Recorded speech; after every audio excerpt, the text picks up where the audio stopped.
Paz do Senhor, irmãos, estamos mais uma vez aqui no canal Teologia em Família. Desta vez, para tratar do texto de Mateus, capítulo número 5, versículos de número 17 e 18. Vamos orar? Querido Deus, eterno Pai, te agradecemos por tudo que o Senhor tem feito. Nos dá sabedoria e graça para a glória do nome de Jesus. Amém. Bom, a pergunta é, esse texto, Mateus 5, 17 e 18, está indicando que Jesus veio completar, dar novo sentido, dar um complemento à lei e os profetas, ou esse texto está dizendo que Jesus veio cumprir de forma cabal o que está na lei e nos profetas? Vamos lá? Vamos entender? Primeiro, vamos ler o texto aqui na revista e corrigida de Almeida. Mateus 5, 17 e 18. Não cuideis que vim destruir a lei ou os profetas. Não vim abrogar, mas cumprir. Porque em verdade vos digo que, até que o céu e a terra passe, nem um jota ou um tio se omitirá da lei, sem que tudo seja cumprido. Bom, texto em grego está aqui. Como sempre, para nós analisarmos a construção ou o sentido do texto, é necessário nós tirarmos algumas palavras e fazermos uma análise de verbos, de sujeito, fazemos análise das conjunções, das preposições e coisa do tipo. Bom, o texto grego daqui, me nomícete, hoti helton, katalisai, tonomo, e tus profetas. Uk helton, katalisai, alá, plerosai. Ou, não nomícete, não penseis, ou seja, não tem em mente. Isso aqui traz ali um pensamento preconcebido. Não tem em mente. Quer vir, helton, que, conjunção. Katalisai, destruir. Tonomo, a lei, ou os profetas.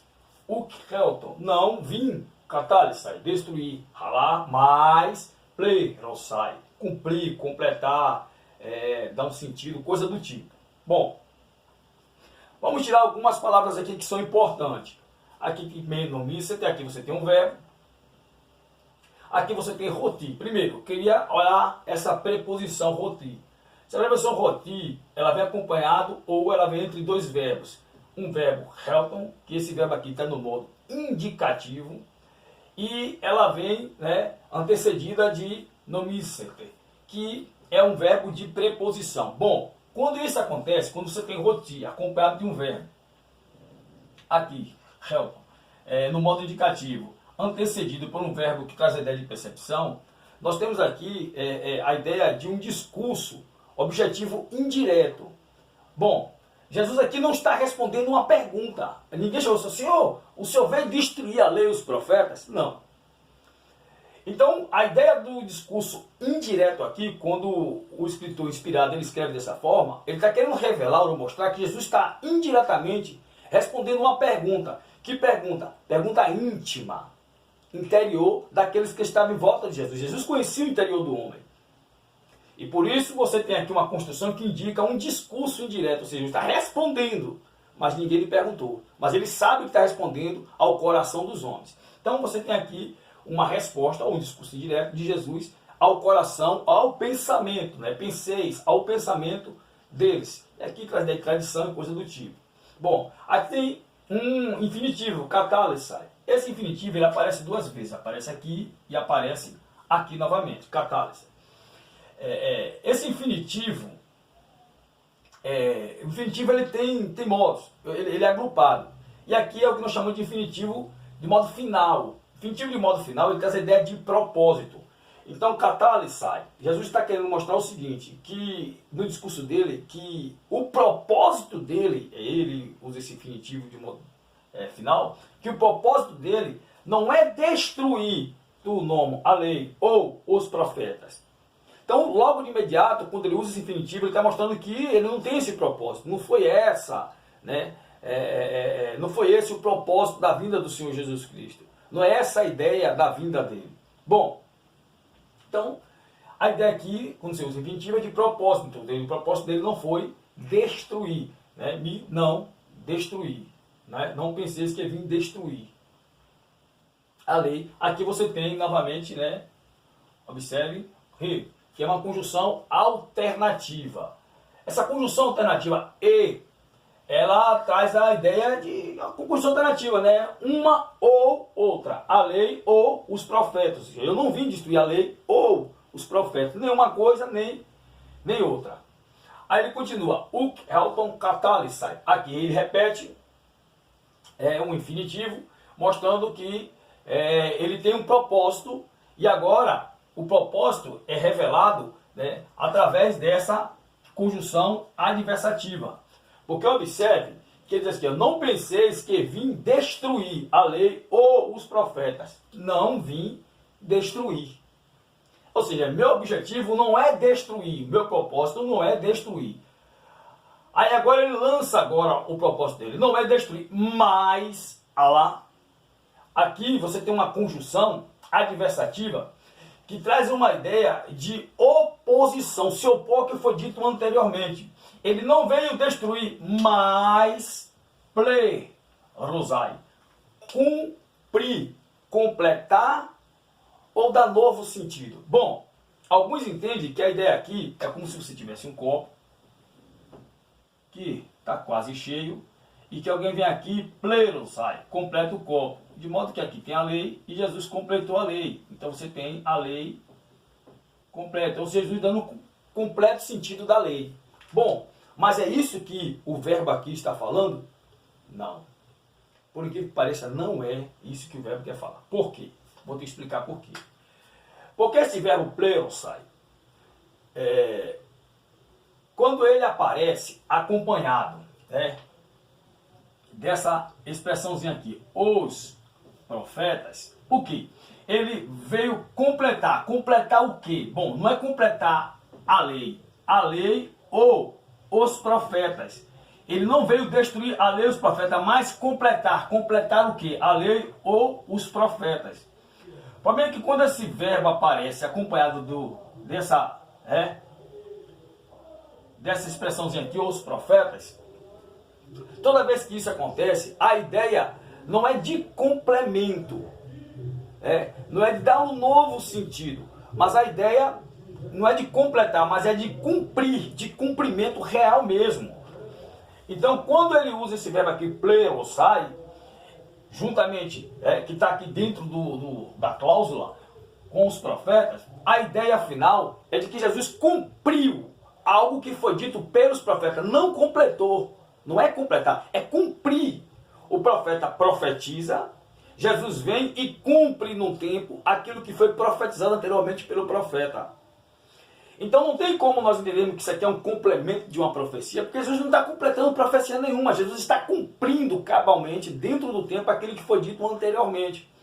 Então plerosai aqui traz a ideia de cumprir, de dar um termo final do que foi dito anteriormente, ou seja, de cumprir as exigências do que foi dito anteriormente. Então, toda vez que plerosai aparece acompanhado de os profetas, ou de profeta, ou que estava escrito nos profetas, ou coisa do tipo, porque tu nomo e tu profetas, isso aqui é todo o Antigo Testamento. Isso aqui está fazendo referência a tudo que foi escrito anteriormente, ou seja, antes da vinda do Senhor Jesus, a lei ou os profetas. Então vamos ver isso aqui, por exemplo, plerosai, ele aparece assim, muito, mas ele aparece em Mateus 22, 2,15, 2,17, 2,23, 4,14, 8,17, 2,17, e aqui estão todos os textos, 13,35, para apreciação de quem quiser. 21,4, 26,56, 27,9. Vou escolher um aleatório aqui para nós lermos. 26,56, Mateus 26,56. Vocês podem ler qualquer um em casa. Mateus 26, 56. Mas tudo isso aconteceu para que se cumprisse, cumprisse as escrituras dos profetas. Vamos ler outro aí. 2,15. Vou ler nas extremidades. 2,15. Vocês podem ler qualquer um em casa.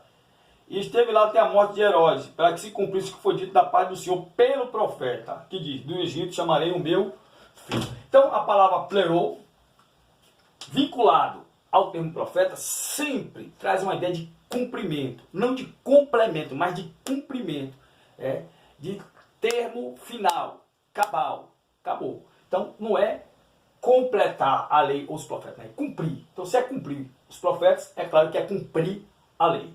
Vamos para frente. Versículo 18, amém, gar, lego, remi, ou seja, em verdade, diga a vós, eu amo.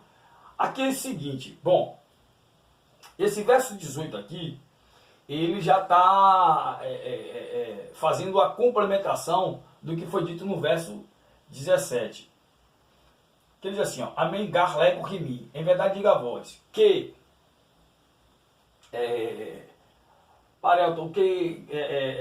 que